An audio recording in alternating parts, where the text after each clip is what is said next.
प्यारे साथियों, आप सभी का स्वागत है आशुतोष क्लासेस ऑफिशियल चैनल पर। आज मैं आप सभी के लिए लेकर आया हूँ गणित कक्षा 10 से बनने वाले महत्वपूर्ण प्रश्नों को, जो कुछ इस प्रकार है।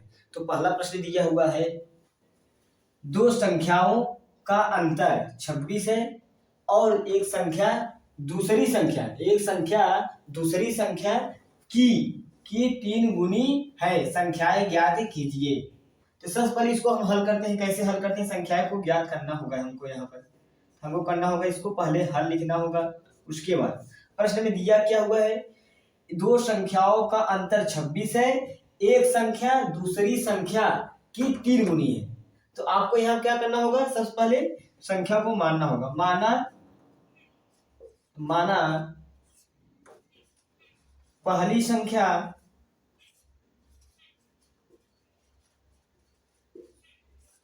बराबर x, उसके बाद दूसरी संख्या, इसको भी मान रहे हैं,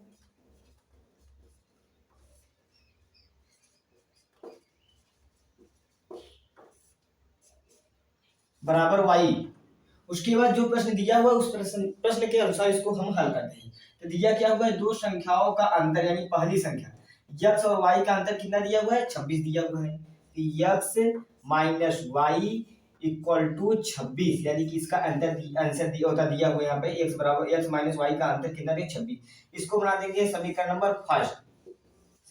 फिर आगे क्या कहा है, आगे देखिए आपका एक संख्या यानी पहली संख्या दूसरी संख्या की 3 गुनी है। पहली संख्या कितनी है, x है, दूसरी संख्या क्या है, y है, y की 3 गुनी, यानी तो y में आपको 3 का गुणा करना है, 3 गुनी यानी y।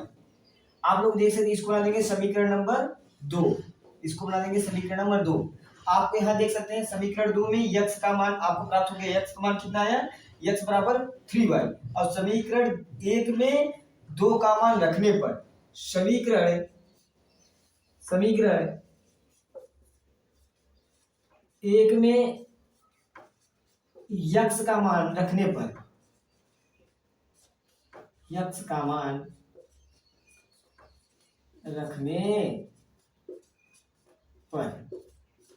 तो यहाँ पर समीकरण क्या है, यक्स माइनस वाई।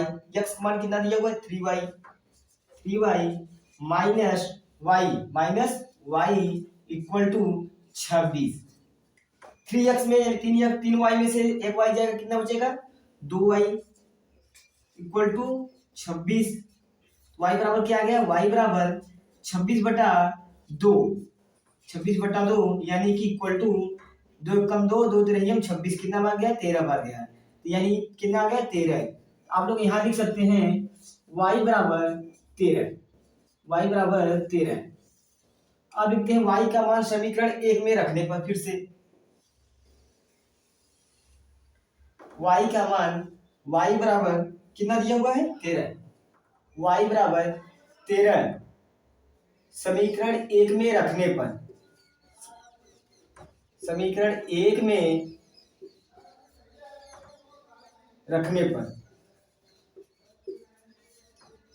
क्या है, x minus y equal to 26 x को क्या करना है, y का मान कितना है, y का मान 13 है। यहाँ पर इसको लिख देंगे 13 लिख देंगे इक्वल टू 26। इसको पश्चातन करेंगे, x बराबर 26, यहाँ पर माइनस 13 है, इस तरफ जाएगा प्लस, क्या हो जाएगा, प्लस 13। तो y बराबर 39 आ गया। यही क्या हो गया, प्राप्त आंसर हो गया। अब बात करते हैं हम, दूसरा क्वेश्चन दिया हुआ है, त्रिभुज ABC समकोण त्रिभुज है जिसका कोण C समकोण है। सिद्ध कीजिए कि AB का स्क्वायर इक्वल टू 2 यानी 2 AC का स्क्वायर होना चाहिए। तो सबसे पहले आपको क्या करना होगा, जो इसमें प्रश्न पूछा है उसके अनुसार आपको एक एक स्टेप करते चले जाना है। क्या त्रिभुज ABC एक समद्विबाहु समकोण त्रिभुज है। तो सबसे पहले आप एक समद्विबाहु समकोण त्रिभुज बनाइए। समद्विबाहु समकोण त्रिभुज कैसे होता है, जिसकी दो भुजाएं बराबर हो और एक एंगल 90 डिग्री होना चाहिए। एंगल सी यानी कोण सी क्या है, समकोण, यानी इसका मतलब हो गया कि एंगल सी यानी कोण सी यहाँ पाएगा 90 डिग्री। और समद्विबाहु कोण है यानी कि एंगल ए बी सी। तो आप लोग जाने जब समद्विबाहु त्रिभुज है 90 डिग्री की भुजा के सामने क्या होगा, क्या कहलाएगा, कर्ण कहलाएगा। ये क्या कहलाएगा, कर्ण कहलाएगा, कर्ण। ये क्या है, लंब है। ये क्या है, आधार है, आधार है। आप जानते हैं कि कर्ण का स्क्वायर ए बी पाइथागोरस के प्रमेय से,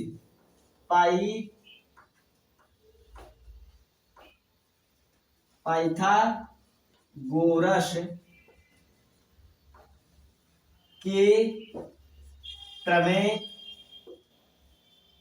से, पाइथागोरस का प्रमेय क्या होता है, कर्ण का स्क्वायर, कर्ण क्या है, ए बी का स्क्वायर बराबर लंब का स्क्वायर, लंब क्या है, AC, लंब क्या है, AC, लंब का स्क्वायर यानी AC का स्क्वायर प्लस आधार का स्क्वायर, आधार क्या है, BC, आधार क्या है, BC का स्क्वायर, BC का स्क्वायर। उसके बाद AB का स्क्वायर बराबर AC का स्क्वायर प्लस BC का क्या कहते हैं, यहाँ दिया हुआ समद्विबाहु षटकोण यानी कि आमने सामने की भुजा क्या होगी, बराबर होगी। आमने सामने AC बराबर CB यानी CB या BC कहिए, मतलब एक ही निकलेगा, दोनों क्या है, बराबर है, क्योंकि यहाँ प्रश्न में दे दिया हुआ समद्विबाहु है जिनकी तो भुजाएं आपस में बराबर हो, एक भुजा है इसके बराबर। जब दोनों भुजा बराबर है तो हम BC को AC लिख सकते हैं, नहीं, आसानी से लिख सकते हैं। यहाँ हम लिखेंगे AC का स्क्वायर, उसके बाद AB का स्क्वायर बराबर AC का स्क्वायर प्लस AC का स्क्वायर 2AC स्क्वायर, ये आ गया। तो सिद्ध करने के लिए क्या दिया था, AB का स्क्वायर बराबर 2AC का स्क्वायर, यहाँ पर आ गया AB का स्क्वायर बराबर 2AC का स्क्वायर, यही आ गया। यही हमको क्या करना था, सिद्ध करना था, यानी प्रूव्ड।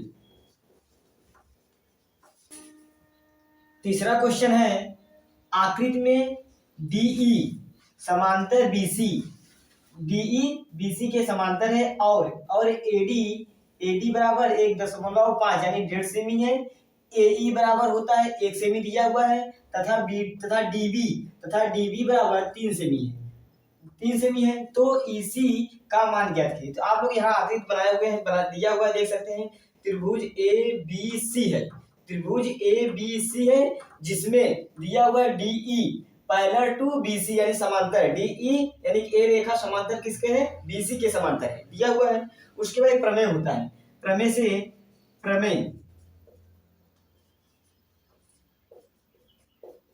से जब त्रिभुज में दो समांतर रेखाएं तो उनकी संगत भुजा के अनुपातिक होता है। इसमें हम क्या कर सकते हैं, AD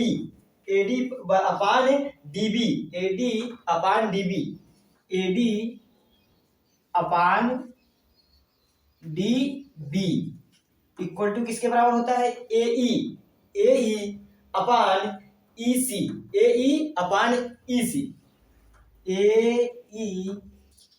अपान यानी बटे EC, ये प्रमेय से निकलता है। अब इसमें चलिए हम वैल्यू को पुट करते हैं, जो मान दिया उनको पुट करते हैं, जो दिया हुआ है। तो मान क्या दिया हुआ है, AD का मान कितना दिया हुआ है, यहाँ देखिए AD का मान कितना दिया हुआ है, 1.5 सेमी, तब यहाँ लिख देंगे 1.5 सेमी बटे DB का मान कितना दिया हुआ है, DB यानी यहाँ से यहाँ तक की मान कितना दिया हुआ है, 3 सेमी, तो इसको हम लिख देंगे 3 सेमी दिया हुआ इक्वल टू AE का मान क्या दिया हुआ है, यहाँ देखिए AE का मान कितना दिया हुआ है, 1 सेमी, कितना दिया हुआ है, 1 सेमी, तो हम यहाँ लिख देंगे 1 अपान यानी बटे EC का मान आप लोगों को पता है, नहीं AC का मान नहीं पता है, आप लोगों को यही EC लिख देना क्योंकि EC का मान पूछा ही है।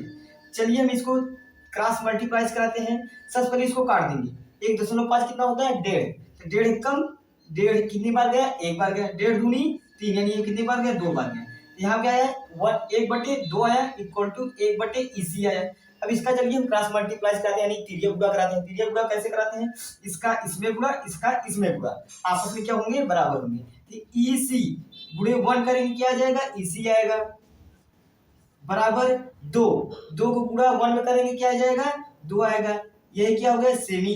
यानी इसी बराबर 2 सेमी। इसका वैल्यू कितना है 2 सेमी। यही आप लोगों से यहाँ पर पूछा था, इसी का मान ज्ञात कीजिए। तो आप दोस्तों यह था आप लोगों के सामने 3 महत्वपूर्ण प्रश्न को लेकर आए थे। अगर वीडियो अच्छी लगी हो तो वीडियो को लाइक करें और चैनल पर नए हो तो चैनल को सब्सक्राइब जरूर करिए और इस वीडियो को अपने दोस्तों के साथ शेयर जरूर करिए। तब तक के लिए धन्यवाद।